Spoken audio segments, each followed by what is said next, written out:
सर्वांना श्री स्वामी समर्थ. सकाळी चहा वगैरे घेतला, देवपूजा झाली, लगेचच 10:30च्या आरतीला मात्र केंद्रात गेले. तिकडनं आले, चेंज वगैरे केलं, थोडंसं आवरून घेतलं, लगेचच कणिक भिजवली कारण पोळ्या बनवायच्या होत्या.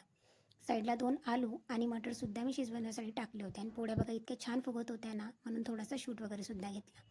गरमागरम अशा पोळ्या बनवून झाल्या. तोपर्यंत आलूच्या 2-3 शिट्ट्या झालेल्या होत्या.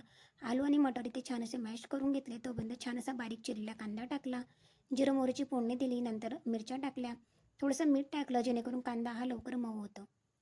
थोडीशी हळद टाकली, गरम मसाले होते ते टाकले, थोडासा चाट मसालासुद्धा टाकलेला होता. किचन किंग गरम मसाला टाकला कारण चाट मसाला टाकल्यामुळे ना भाजी अगदी टेस्टी होते. आणि हिंग तर माझा खूप जास्त फेवरेट आहे, म्हणून मी प्रत्येक भाजीमध्ये आवर्जून टाकते. लगेचच आलू मटर टाकून घेतले, नंतर छान असा कोथिंबीर गार्निश केला आणि लगेच अशी छान आलू आणि मटरची भाजी तयार झाली. आता थंडीमध्ये आलू मटर अगदी स्वस्त असल्यामुळे सगळीकडे मटर मात्र आहेच. अहोंचा इथे डबा तयार करून झाला, गाजरचा हलवा, पोळी आणि आलू मटरची भाजी. संध्याकाळी छान अशी इथे देवपूजा वगैरे झाली. घराचं वातावरण अगदी छान आणि प्रसन्न झालं, म्हणून छोटीशी क्लिप ॲड केली. नंतर संध्याकाळचा चहा घेतला आणि असं संपवला माझा आजचा